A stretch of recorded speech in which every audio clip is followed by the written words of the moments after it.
자, 안녕하세요. 창세기 두 번째 시간 시작하도록 하겠습니다. 창세기 두 번째 시간은 이삭부터 시작을 하는데요. 이삭에게 배울 수 있는 정신은 네게브 정신이라고 합니다. 이 네게브는 남방 정신인데요. 그랄과 브엘세바가 남방이거든요. 이곳에서 농사를 통해서 또한 우물 파는 것들을 통해서 또 평화 조약을 통해서 이 네게브 정신이 무엇인가 하는 것들을 한번 알아보도록 합시다. 아브라함은 이삭을 결혼시키기 위해서 하란으로 보냅니다.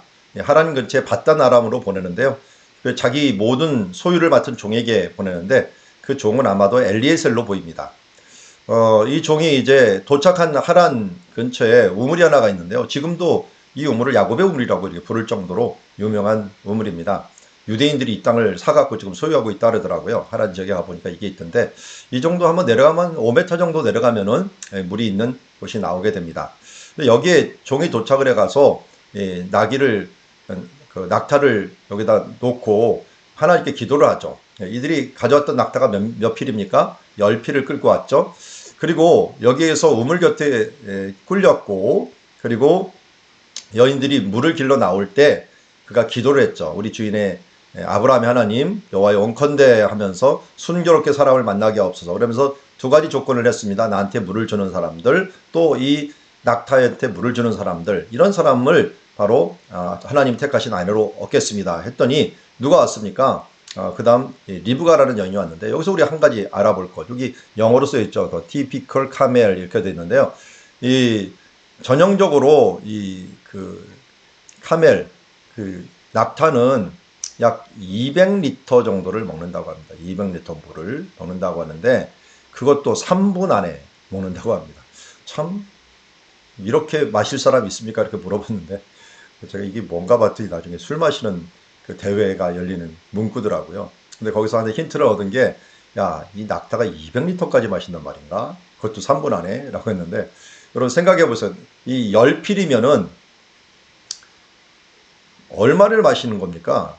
10마리면 지금 광야를 걸어왔기 때문에 굉장히 목이 마르거든요. 그러면 물을 마실 때 10필이면 2톤을 마시는 거란 말이에요. 2톤.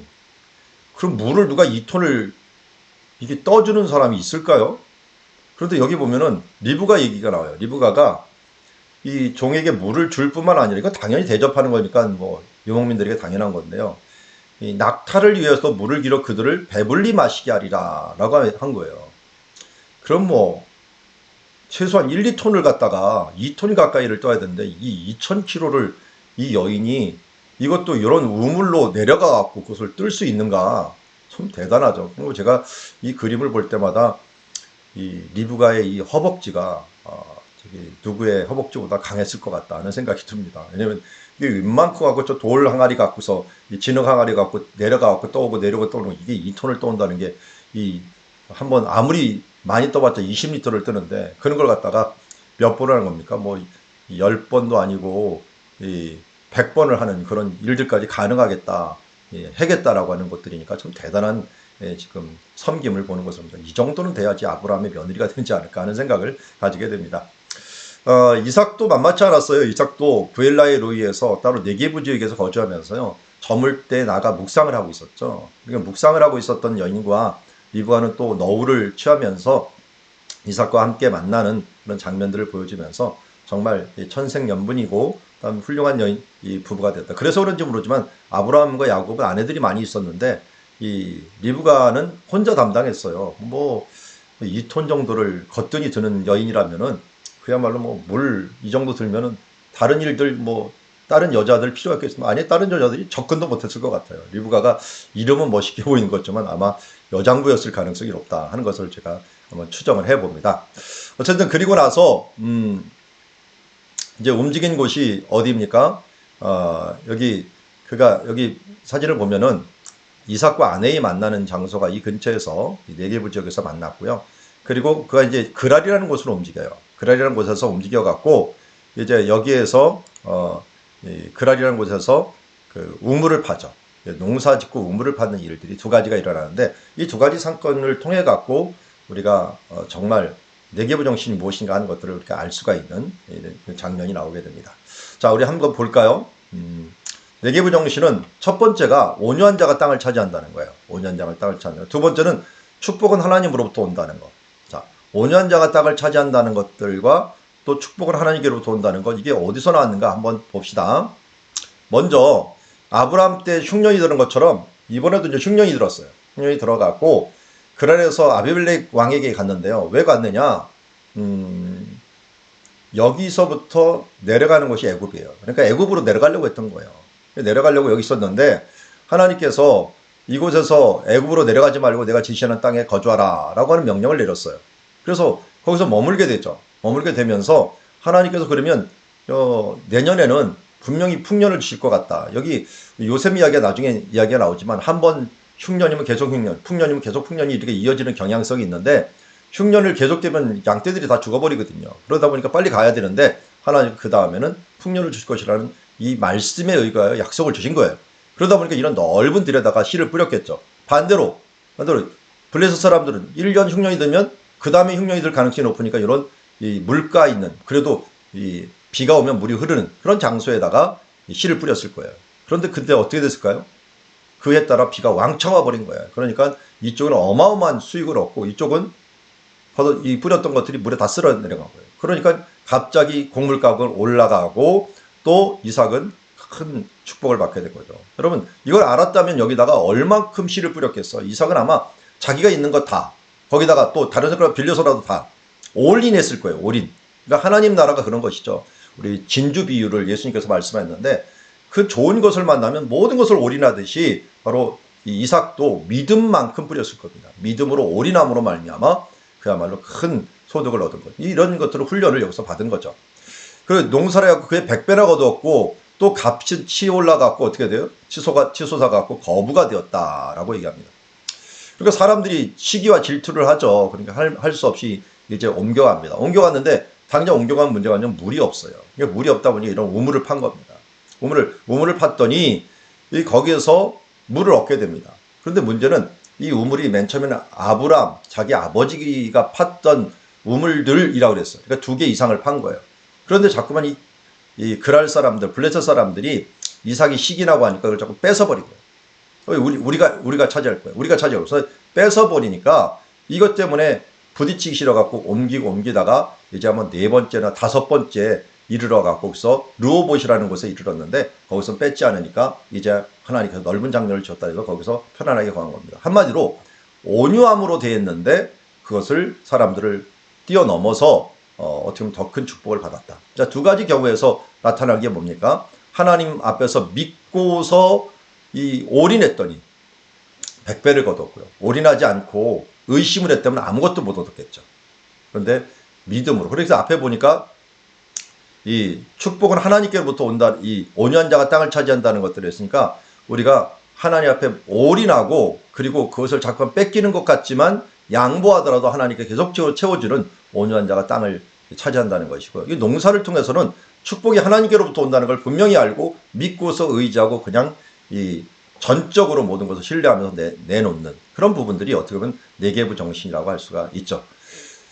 그리고 이 일이 끝나고 나서 브엘세바로 이제 이동을 했어요. 거기도 우물이 있어요. 이제 있는데 이때는 누가 찾아왔느냐? 블레셋의 왕이 찾아왔어요. 블레셋의 왕 아비멜렉이 찾아와갖고 또 친구하고 군대 장관과 함께 온 거예요. 그랄에서부터 이삭이 온지라 그들이 이르되 이삭을 보면서 얘기를 한 거야. 여호와께서 너와 함께 계심을 우리가 보았다라고 합니다. 그러니까 온유하게 서로 뺏기는 것 같지만 하나님이 또 주실 것이니까 또 주실 것인가 하면서 그들에게 양보를 했는데 결국은 나중에 사람들이 뭘 깨달았냐면 그가 하나님이 그와 함께 하시는 거야. 그러니까 어떻게 두려워하는 거죠. 그러니까 더 이상 못 뺏는 거예요. 그러니까 우리가 승리하는 방법 중에 하나가 여러 가지로 승리할 수 있지만 정말 복받은 사람이고 그 사람 함부로 건드리면 안 되겠다라고 하는 그런 생각이 들면은 함부로 건드리지 못하죠. 이런 이삭은 야, 저 사람은 정말 하나님의 사람이야. 하나님께서 도와주시는 사람이야. 우리가 그것을 분명히 보았어. 하니까 이 사람들이 우물을 빼앗겨도 금지하고 그를 인정해주고 한 나라의 왕이 한 가족한테 와갖고 우리가 평화조약을 맺자라고 하는 것을 보게 됩니다. 이게 바로 우리가 네게부 정신입니다. 하나님께서 온유함으로 땅을 이기게 하는 것들. 이것이 야곱이 승리했던 방법이고 또 하나님을 전적으로 의지하면서 전적으로 모든 것을 맡기며 나갔으므로 얻는 것들. 이것도 이제 이삭이 보여주는 것. 이거 여기서 이런 정신을 제일 잘 배운 사람이 야곱이죠. 그래서 야곱이 어떻게든지 장자의 축복을 받으려고 했던 게, 야, 하나님이 축복하니까 그 짝이구나 하면서 장자의 축복을 받으려고 노력을 했던 것을 보게 됩니다. 네게부의 특징 중에 하나는 이 남방이 있는데요. 남방의 시내들처럼 이 돌리소서라는 표현이 있는데, 이건 시편에 가서 좀 자세히 보도록 하겠고요. 간단히 말해서 이 넓은 듯 나무가 하나도 없어요. 나무가 하나도. 저런 풀밭만 있고요. 이런 비가 와봤자 조금밖에 오지 않는 그런 지역들에 있기 때문에 비가 오면 갑자기 쓸려가는 지역이고요. 또 이런데 비가 와야만이 이 싹이 날 수가 있기 때문에 울면서 씨를 뿌리며 나갈 수밖에 없어요. 그렇지만 하나님께서 씨를 주시고 은혜를 주시면 100배의 소득을 거둘 수 있는 장소다 하는 것을 알 수가 있고요. 이 비가 오면 이렇게 갑자기 흘러나오는 모습 때문에 이 버스들도 없고요. 요새 이스라엘 가면은 이런 광야에다 갑자기 이렇게 다리를 놔요. 다리를 놨는데 물이 흐르지 않아도 광야에 무슨 다리를 놨는데 이런 식으로 갑자기 쓸려오기 때문에, 그러니까 이런 걸 우리는 와디 혹은 나할이라고 이름을 부르기도 합니다. 자, 이어서 이제 야곱 이야기를 한번 볼까요? 야곱은 정말 넓은 지역에서 활동을 했어요. 이 아브람만큼 넓은 지역에서 활동을 했는데, 그 야곱의 세계를 한번 보도록 하겠습니다. 야곱이 네게브에서 그의 아버지가 참 하나님의 축복을 받는 걸 보면서 나도 하나님의 축복을 받다. 이게 강점이에요. 하나님의 축복을 사모했다는 것은 큰 강점이에요. 그렇지만 속여서 받는 건 아니죠. 근데 그건 단점이죠. 어쨌든 하나님 강점을 보시고 그를 세우셨는데, 그는 이 축복을 받고 나서 어떻게 해요? 결국 형님에 쫓겨갖고 도망을 갑니다. 도망을 가갖고 이 베델과 루스 쪽으로 갔다가 베델에서 하나님의 사닥다리를 보면서, 하나님께서 여기서 축복을, 근데 그때 나타나서 하나님 축복하시니까 그걸 믿고 어디로 가는 겁니까? 바단 아람까지 간 겁니다. 아니라 들을까? 거기에서도 하나님이 큰 축복을 주셨죠. 축복을 주시고 난 다음에 이제 돌아오게 되는데요.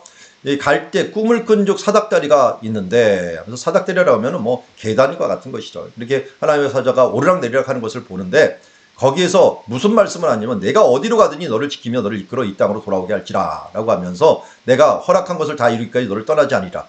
이 야곱의 강점은 하나님을 철저히 믿는 것이고 하나님의 축복을 사모했기 때문에 이것을 믿는 거예요. 그래서 어떻게 해요? 일어나자마자 베개를 삼았던 돌을 가지고 기둥을 세우고 그에 기름을 붓고 이것을 하나님의 집 베델이라 이름을 했고, 옛날 이름은 루스다라고 이름을 하고 있습니다. 그러면서 서원까지 했어요. 어떻게 했어요? 내가 하나님께서 함께 하셔서 내가 가는 길에서 나를 지키시고 먹을 것과 입을 것을 주시면 내가 평안히 아버지 집으로 돌아오면 아버지께서 나의 하나님이 되실 것이요, 내가 기둥으로 세운 이 돌이 하나님의 집이 될 것이다 하면서 서원을 하고 가는 모습을 보게 됩니다. 예전에 어떻게 보면 아브라함이 베델에서 제단을 쌓은 적이 있었는데 그 근처에서 이 일들이 일어났겠죠. 자, 그 다음 하란으로 갑니다. 하란에 가서 거기에 이르렀는데, 이 하란 근처에 바단 아람이라고 하는 곳에 이르러가고 라반에게서 그의 이 어머니의 오빠죠. 오빠, 외삼촌 집에 갔습니다. 가갖고 거기에서 머물게 되는데요. 리브가의 오라비더라라고 했는데, 거기에서 우리가 잘 아는 대로 수고했습니다. 수고했고 또 열심히 일하다 보니까 그의 딸을 줘서라도 어떻게든지 잡고 싶었어요. 그의 노동력을 이어가고 싶었어요. 원래는 우리가 뭐 먹는 것만 축내는 사람이면 빨리 갔으면 좋겠죠. 친척이라도. 그런데 너무 일을 잘해주고 정말 그 사람이 복이 붙어있는 사람 같다. 그러면 어떻게든 그를 잡고 싶은 거죠. 그래서 딸 2명을 통해서라도 14년 동안 그를 부려먹을 수 있었고 재산을 누릴 수 있었고 큰 축복을 받을 수 있었어요. 그동안 야곱은 어떻게 했어요? 낮에는 더위와 밤에는 추위를 무릅쓰고 눈 붙일 겨를도 없이 지냈나이다. 정말 더워요. 저 여기 갔다가 한번 더위 먹어갖고 죽는 줄 알았습니다. 정말 이 한 40도 50도가 되는 지역인데요. 근데 밤에는 또 되게 추워요. 한 20, 30도가 떨어져요. 그러다 보니까 또 밤에는 추위를 무릅쓰고 눈 붙일 겨를도 없이 지내면서 이 일들을 행하면서 아내를 얻고 또 자녀를 낳고 또 재산을 얻던 걸 보게 됩니다. 특별히 여기서는 자녀 경쟁이 나오는데요. 우리가 잘 아는 대로 레와 라헬 있잖아요. 레와 라헬인데, 이 레와 첫 번째 안에 있던 레아를 통해서는 루벤, 시몬, 레위, 유다가 낳고요. 그 다음에 라헬이 자기가 못 나니까 빌하를 통해서 자녀를, 자기 몸종을 통해 갖고 자녀를 낳은 게 단과 납달리예요. 이걸 보면서 레아도 안 되겠다, 내 몸종을 써야겠다 그래서 실바라고 하는 몸종을 써갖고 갓과 아셀을 했고요.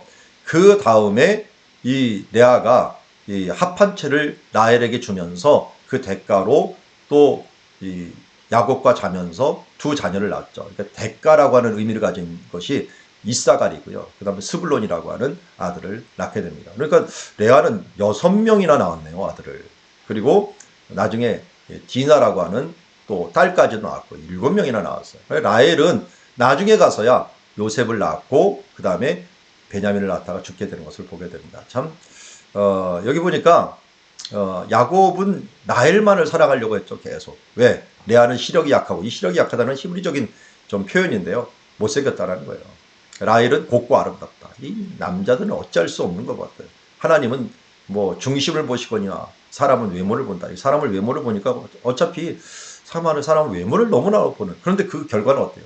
불행을 가져오는 결과를 가져오는 것을 보게 됩니다. 어쨌든 이거 너무 좀 심하다시피 경쟁을 하는데 이렇게 함으로 12지파가 만들어져요. 그러니까 하나님의 나라는 어떻게든지 우리가 경쟁적으로 하나님의 나라를 세워가는 모습들을 보면서 하나님의 나라의 이 12지파가 세워지는 과정이 이렇구나 하는 것들을 보게 됩니다.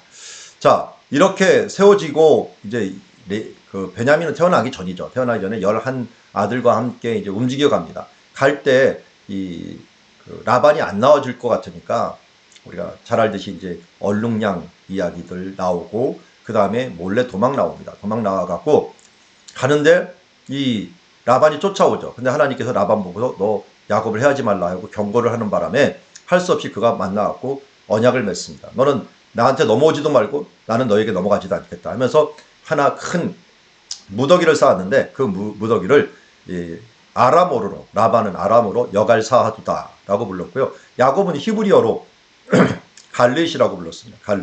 갈렛이라고 하는 애쓴 증거이고 갈렛은 무더기예요. 그러니까 여기서 무슨 말이 나왔다고요? 길르앗이 나왔다라고 말씀을 드렸어요. 자, 그리고 나서 형님을 이제 만나려고 사람을 보냈는데 형님이 군대 400명을 데리고 나온다는 거예요. 그러니까 어떡합니까? 그 앞에 기도를 하게 됐죠. 근데 기도하기 전에 이미 마하나임이라는 곳에서 하나님이 함께하는 걸 봤어요. 마하나임이라고 하는 것은 두 개, 쌍의 군대, 하나님의 군대다라고 하는 군대를 보게 된 거예요. 영안이 그래도 열렸던 거죠. 그리고 나서 형님이 오신다니까 어떡합니까? 어떻게든지 그에게서 자기를 보호해달라고 기도를 해야 될 것 아닙니까? 근데 약속한 기도가 그런 기도예요. 자기 보호를 위해서. 그런데 의외의 기도를 해요. 그 천사와 함께 씨름을 하고 기도를 하는데, 씨름한다는 게 기도한다는 거예요. 씨름하듯이 기도를 하는데, 무슨 기도 제목에 얘기하냐면, 내가 축복하지 않으면 가게 안 나요. 그러니까 한마디로, 나를 축복해달라고 기도를 합니다. 나를 구해달라고 기도하는 게 아니라, 축복해달라고 기도해요. 이게 네개부 정신에서 배운 거예요. 아버지도 보니까 축복을 받으면 어떻게 돼요? 100배를 열매를 받고 완전한 보호를 받거든요. 그러니까 하나님의 축복이면 끝납니다. 뭐 다른 거 말할 필요도 없습니다. 하나님 축복하여 주시옵소서. 이렇게 기도를 한 겁니다. 참 야곱이 제일 잘 배운 게 뭐냐면 네개부 정신이에요. 하나님이 축복하면 모든 것이 이루어진다. 그걸 잘 배우고서 결국은 간절하게 기도하고 그때 그 응답을 받게 되죠. 천사가 이 엉치뼈 있는 데를 쳐갖고 쩔뚝쩔뚝 할 정도로 됐죠. 그런데도 이거 천사가 뭐라고 했습니까? 내가 날이 새면은 너 죽는다. 날이 새려 한다. 빨리 나를 보내줘라 했는데 그 끝까지 잡았어요. 그건 뭡니까? 죽어도 좋으니까 내가 하나님의 축복을 받아야겠습니다.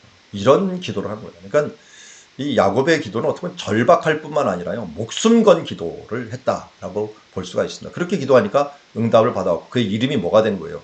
바로 그 이름을 이스라엘이라고 불렀어요. 내가 하나님도 이겼고 사람도 이겼다. 근데 어떻게 하나님을 이겨요? 그런데 하나님이 져주는 거죠. 어떤 사람입니까? 하나님에게 간절히 기도하는 사람들에게 져주겠다 하는 것이고 그것서 또 그런 하나님의 얼굴을 배웠다 해서 분의일이라고 부릅니다. 앞에 지금 씨름을 제가 일부러 같이 가셨던 분들 하고 시켰는데 두 집사님인데 여기 왼쪽에 있는 남자분이 우리 서울시장에 후보로 나왔던 조정훈 국회의원 집사님인데요. 그때 함께 가서 세계은행에서 이제 같이 근무하고 또 이스라엘에서 같은 교회를 섬길 때가 아까 한번 포즈를 취해보라고 했는데요. 아마 이런 씨름을 했을 것이다. 이렇게 볼 것입니다.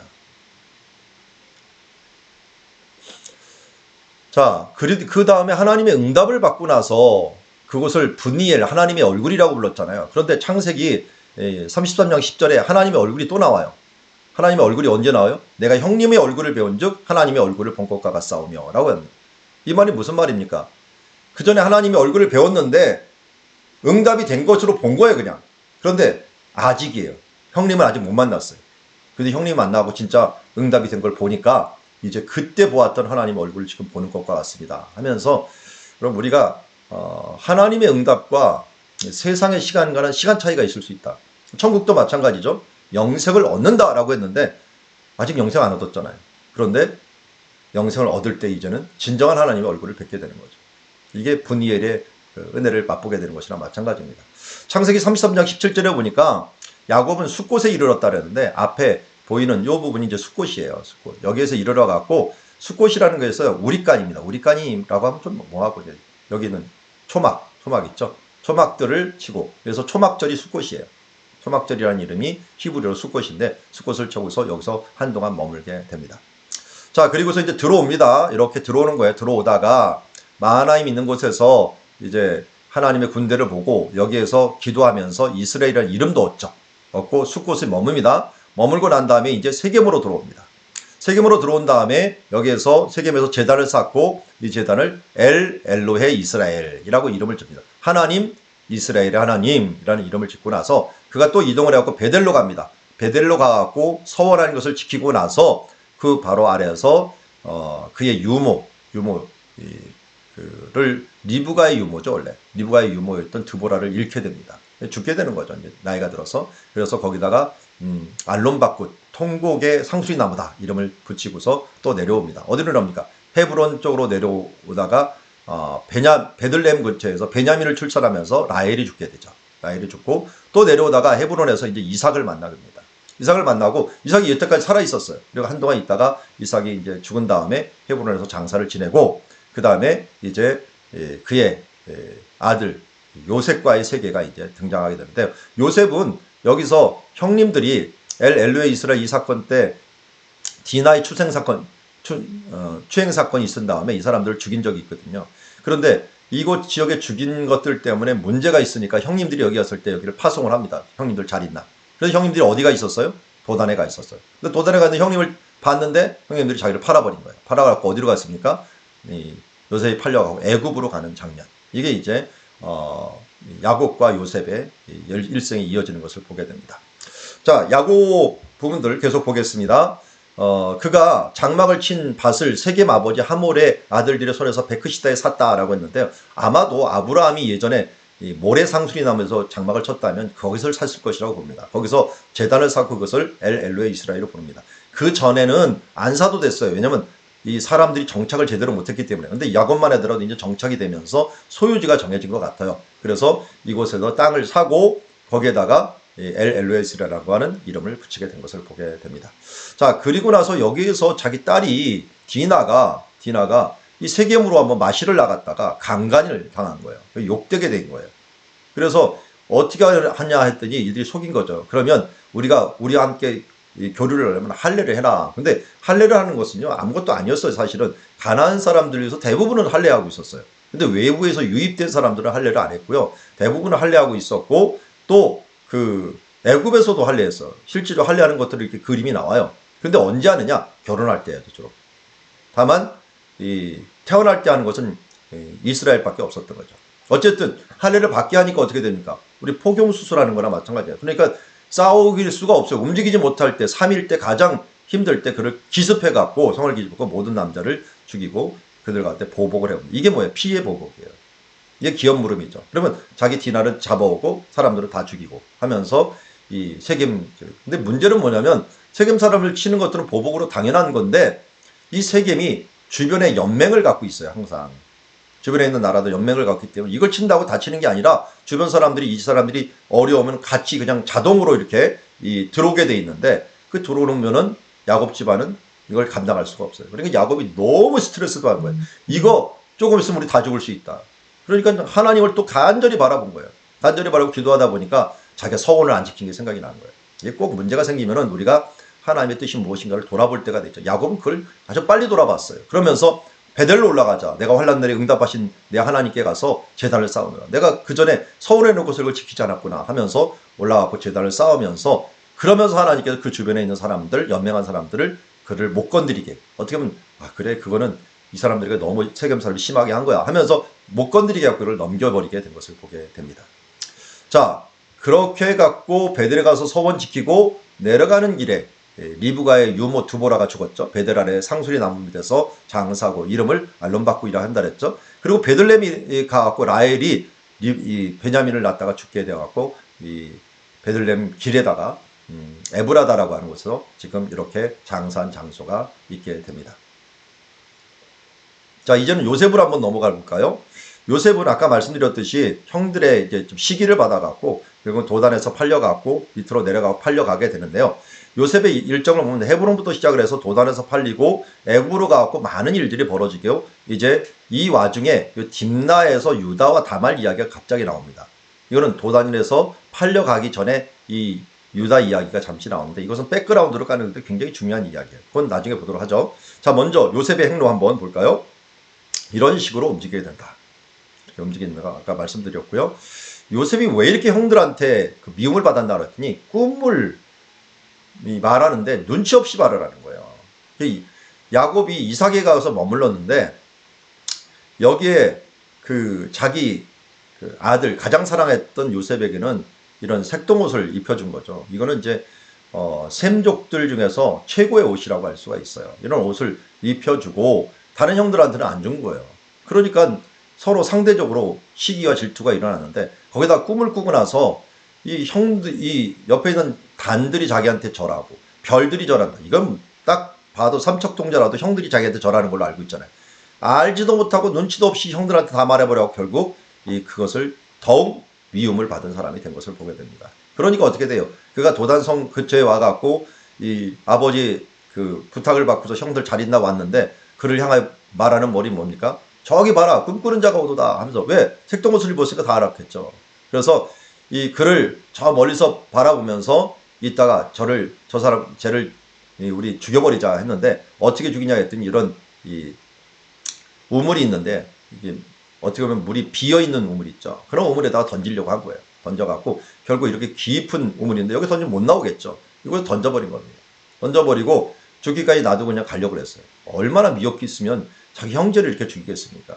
그런데 이걸 보았던 유다가 이건 이렇게 형제를 죽이는 것보다 차라리 우리가 팔아먹자. 그래갖고 이 지나가는 미디안 상인들에게 이것을 팔죠. 그래서 사람들에게 팔아가고 요셉을 애굽으로 데려가게 만듭니다. 이들은 유향과 몰약을 가지고 오기도 했고요. 또 이스마엘 사람들인 거로 이 금귀고리도 같이 갖고 있었어요. 이걸 보면 황금과 유향과 몰약을 가지고 오는 사람들이에요. 그러면 어떻게 보면 동방박사하고 굉장히 비슷한 사람들이죠. 이런 사람들하고 요셉하고 했는데 예수님의 생애하고 그래서 동방박사의 방문하고 굉장히 비슷해요. 그래서 예수님도 애굽으로 내려가고 요셉도 애굽으로 내려가는 이런 장면하고 서로 겹치게 되고요. 이집트 무덤에서 발견된 벽화를 보면은 이렇게 색동으로 된 옷 있죠? 이런 옷은 가나안 사람들이 입던 옷이에요. 가나안 사람들이 이런 옷을 입었구나 하는 것을 우리가 알 수가 있습니다. 자, 그 다음에 유다 이야기가 갑자기 나오는데요. 유다가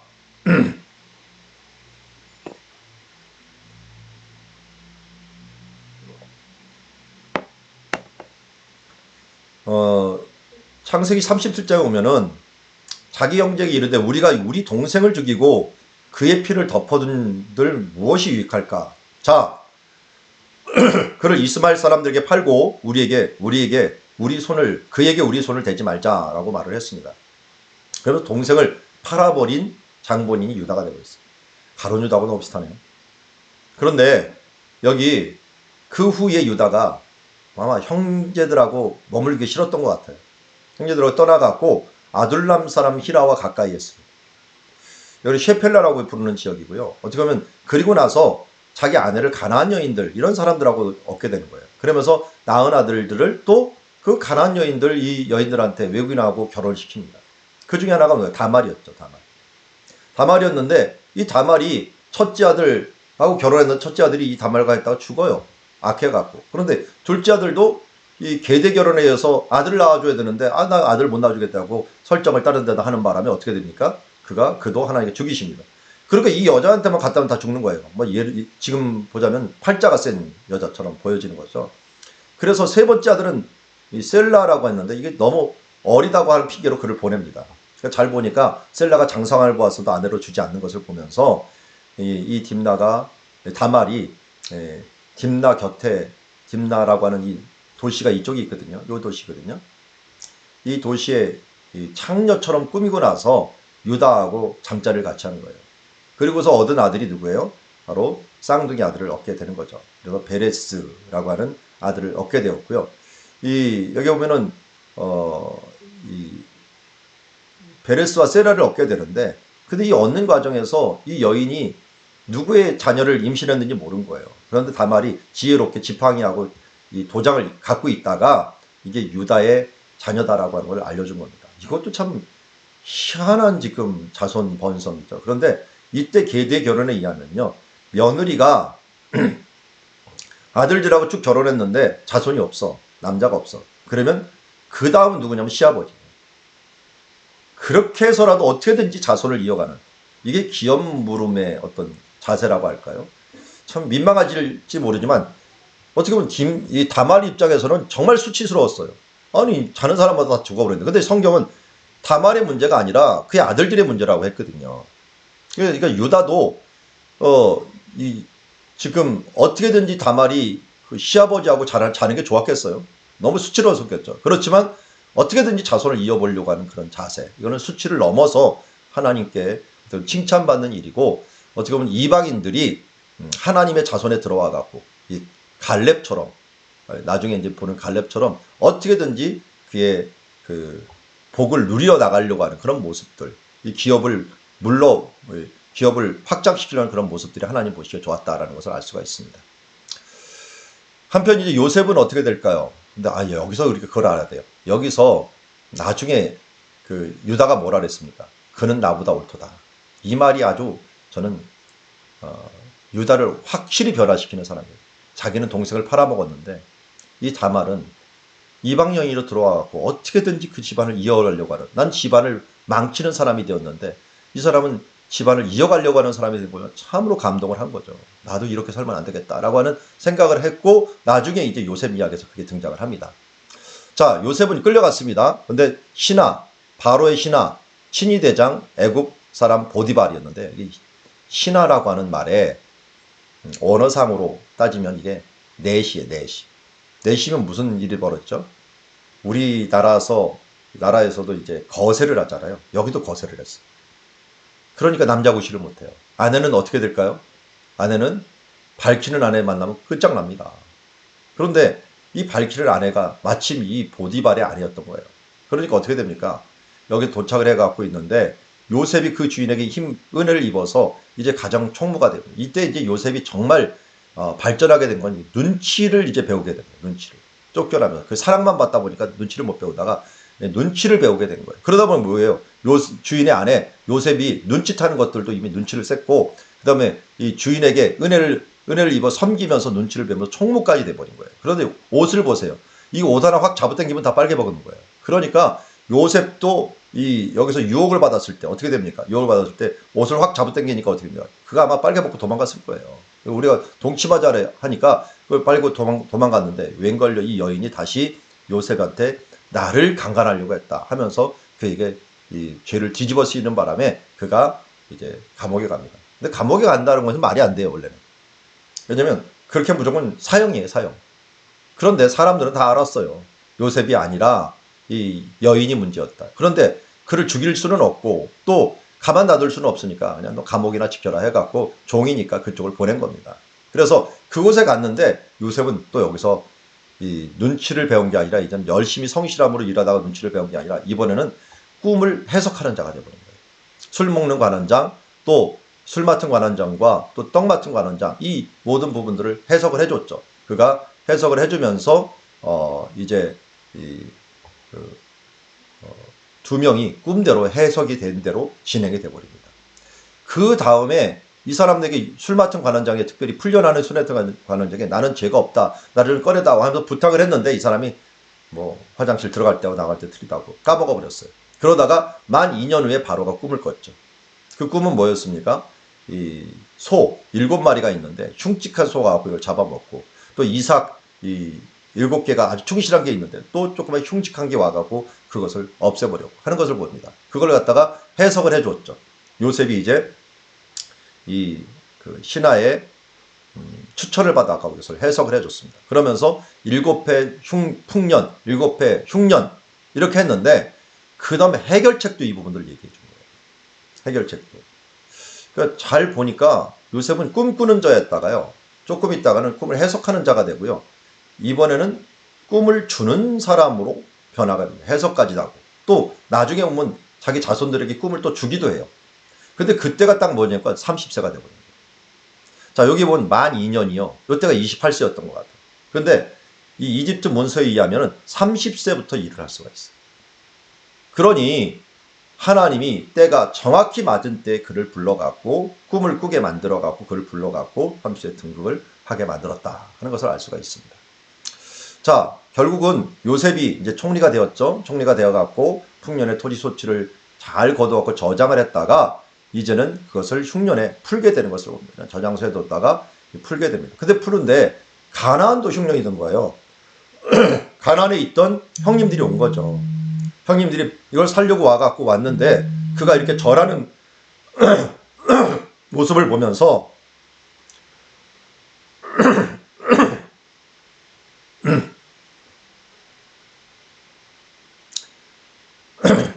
무슨 생각을 했을까요?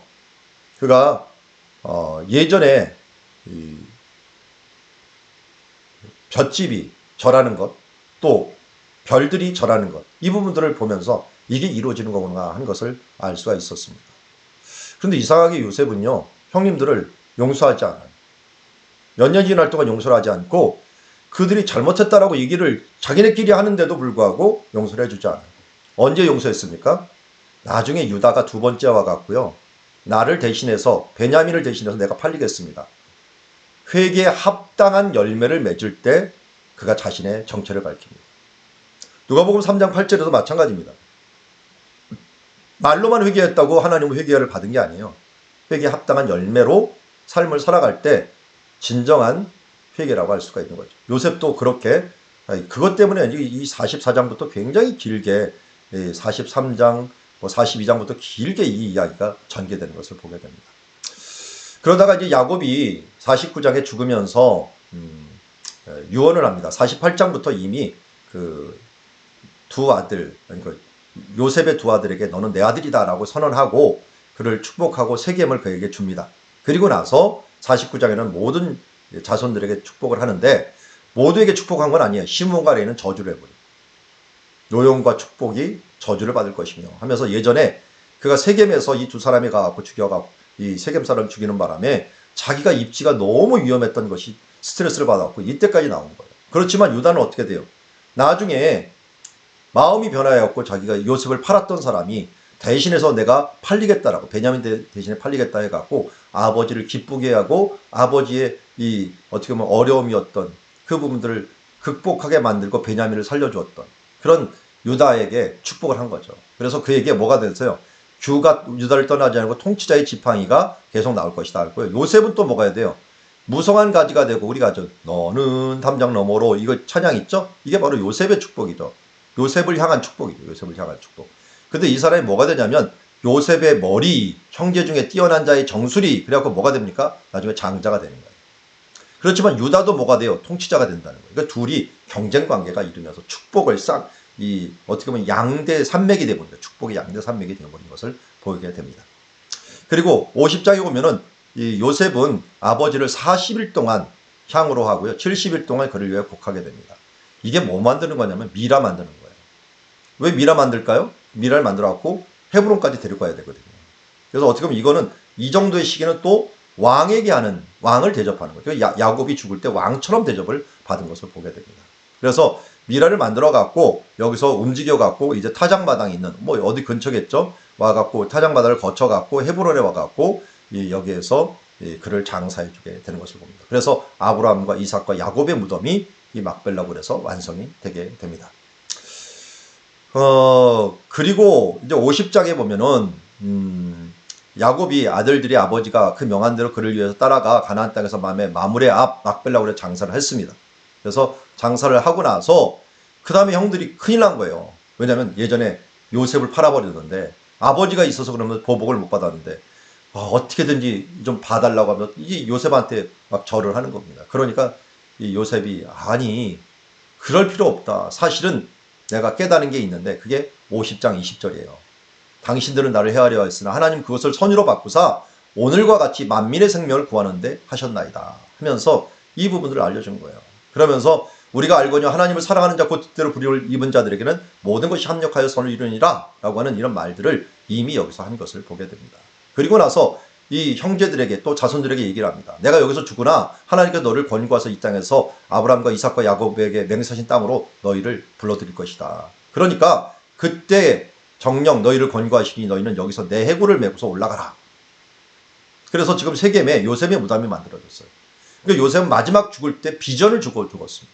그래서 여호수아에서 보면은 요셉의 무덤이 바로 그곳에 있다라고 이야기를 했고요. 히브리서 11장 22절에 보면 믿음으로 요셉은 임송시에 이스라엘 자손에 떠날 것을 말하고 또 자기 뼈를 위하여 명하였다라고 하는 것을 우리가 알려주고 있습니다. 정말 요셉은 멋진 인물인 게 뭐 꿈을 꿀 때는 정말 형편없는 인물이었죠. 눈치도 없고 형제들 돌아보지도 못하고 했는데 이제는 나중에 환란을 겪으면서 더 강력하게 꿈을 해석하는 자, 그리고 꿈을 해석하는 걸 넘어갔고 이제 나는 꿈을 주는 자로서 발전한 사람이 된 것을 보게 됩니다.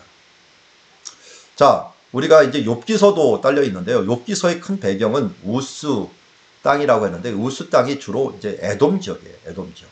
그래서 맨 처음에는 천상의 이야기, 세 친구의 변론, 또 하나님의 이 등장, 그리고 욥의 고백 이런 식으로 나오는데요. 이 부분들에서 특별히 욥의 배경이 된 건 여기 지금 밑에 아래에 있는 곳이 에돔 지역인데요. 에돔 지역의 제일 유명한 도시가 페트라예요. 페트라는 이 돌로 반석이라는 뜻인데요. 이 돌로 된 이런 반석으로 된 곳에 궁전을 만들기도 했는데요. 요 바로 옆이 대만이에요. 대만.